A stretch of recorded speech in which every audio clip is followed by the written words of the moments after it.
On va continuer de parler des investissements. Alors ce sera plutôt les actions et notamment les actions technologiques qui vont nous intéresser. On a eu une baisse quand même importante hier sur les marchés, notamment le Nasdaq qui a perdu plus de 2%. Est-ce qu'il y a un début de panique? Est-ce que tout ça c'est à cause de la bulle de l'IA? Xavier Patrolin nous a rejoint. Merci Xavier, vous êtes donc là avec nous au Paris Investor Week. Je rappelle que Boursorama est partenaire et c'est pour ça que l'émission est délocalisée aujourd'hui. On va donc parler d'IA. Alors vous avez aimé The Big Short, vous avez regardé The Big Short il y a une dizaine d'années quand il est sorti ce film. Le deuxième opus est-il en préparation? Est-il en train de se dérouler sous nos yeux? En tout cas, c'est ce que croit savoir le protagoniste Michael Burry, qui est un vrai investisseur et qui alerte sur une bulle des valeurs de l'IA.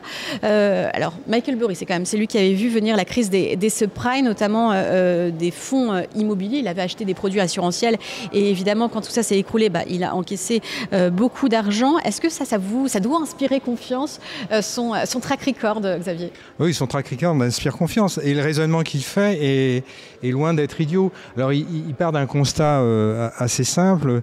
Il constate déjà que les valorisations traditionnelles des marchés américains sont sur des points extrêmes. Il y a notamment l'indice de Warren Buffett qui rapportait la capitalisation boursière des marchés américains au PIB américain.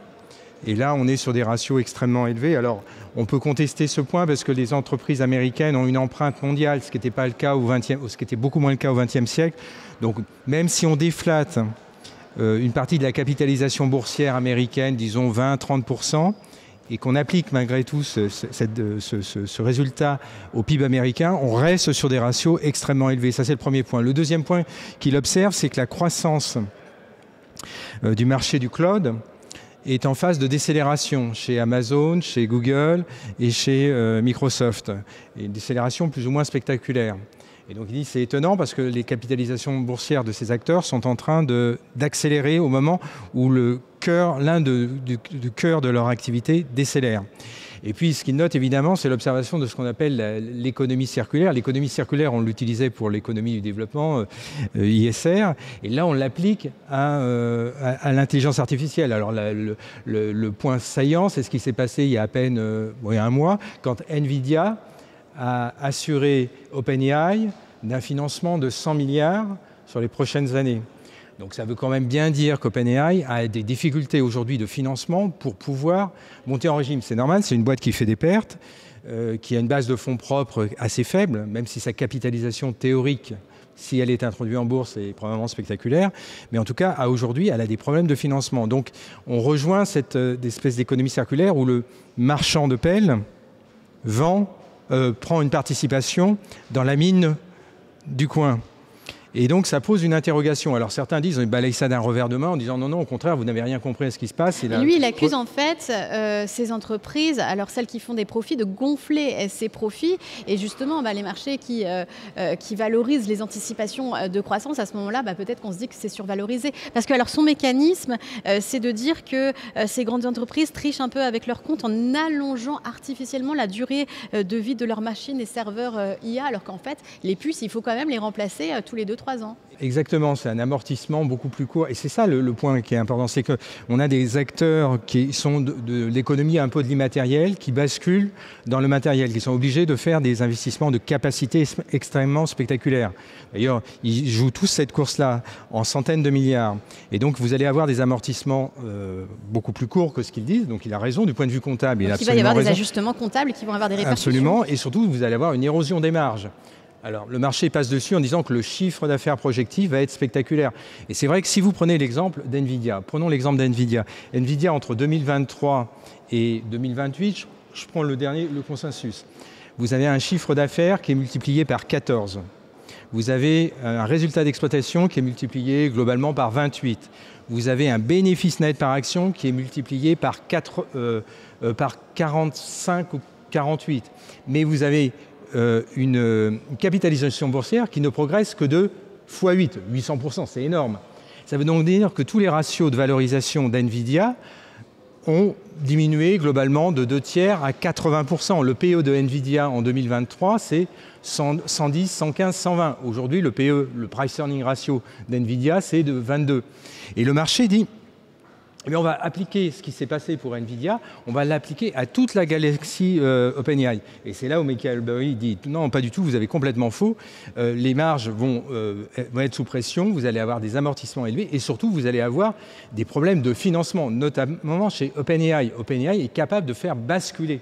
Et donc, lui joue ce pari-là contrariant, il s'est mis short, pour l'instant ça ne l'a pas servi, ce serait mis short à échéance septembre de cette année sur Palantir, NVIDIA, ça a loupé, mais il reconduit le raisonnement. Et je pense qu'il n'a pas complètement faux, c'est-à-dire que cette espèce de course va faire que tous ces acteurs majeurs de l'intelligence artificielle, qui sont les GAFA, les 7 magnifiques, vont s'affronter sur le même marché. Au fond, il est plus intéressant probablement de jouer la diffusion de l'intelligence artificielle, non pas sur les acteurs de l'intelligence artificielle, mais ceux qui vont l'utiliser au quotidien. Sur les applications, ouais. Si vous prenez les études de Gartner ou tout ce que vous voudrez, Gartner dit pour la décennie qui vient, le gain pour le S&P 500 en bénéfice net est de l'ordre de 950 milliards de dollars.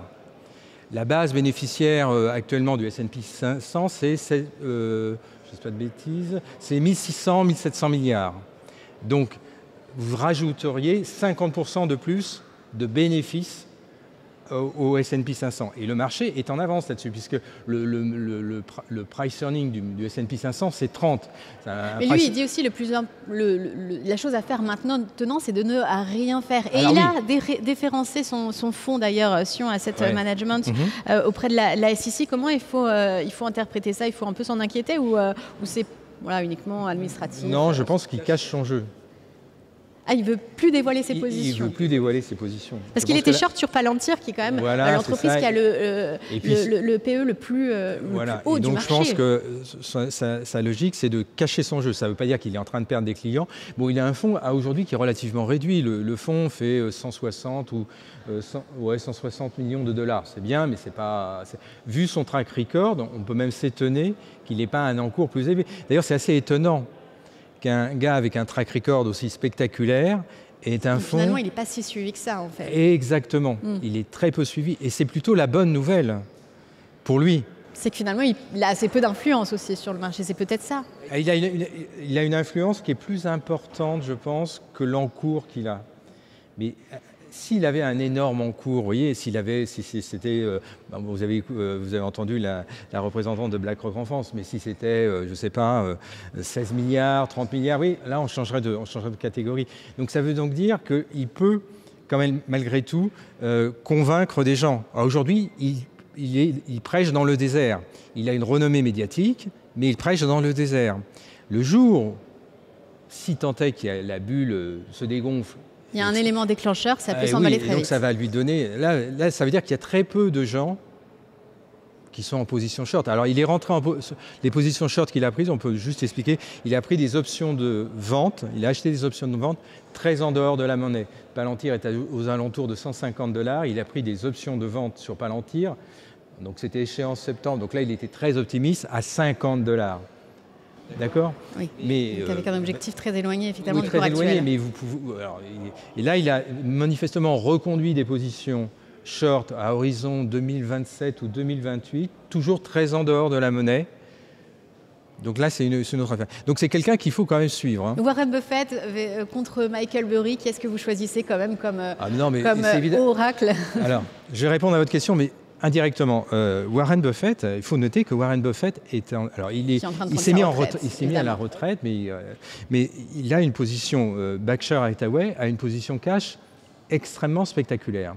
Et ça fait plus de 10 ans que Berkshire Hathaway a une position cash extrêmement spectaculaire. Donc ça veut dire qu'un autre très grand, alors lui c'est un investisseur, Warren Buffett est toujours long only, considère que la valorisation du marché américain ne lui procure pas d'opportunité d'investissement.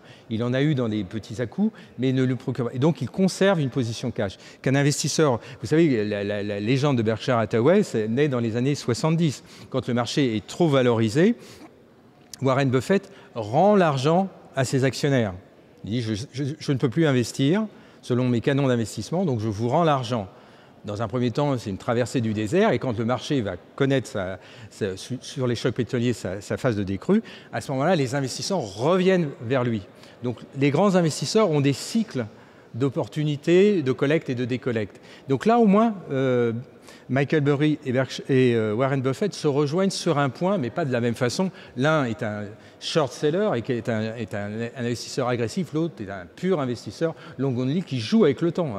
Je pense que Warren Buffett regardait l'intelligence artificielle, mais considérait que les valorisations étaient excessives. Donc il ne comprend pas. Et ce qui est étonnant chez Berkshire Hathaway, c'est que pour l'instant, me semble-t-il, Berkshire Hathaway n'a pas été sollicité en termes d'investissement privé, ni chez OpenAI, Donc ça veut quand même dire qu'il reste, vous voyez, que même l'équipe qui gère l'héritage de Warren Buffett, est en retrait. Donc prudence, ça ne veut pas dire que l'avènement de cette révolution industrielle n'a pas lieu, ça veut simplement dire que les valorisations aujourd'hui que confère le marché sont probablement excessives et qu'il faut être extrêmement prudent.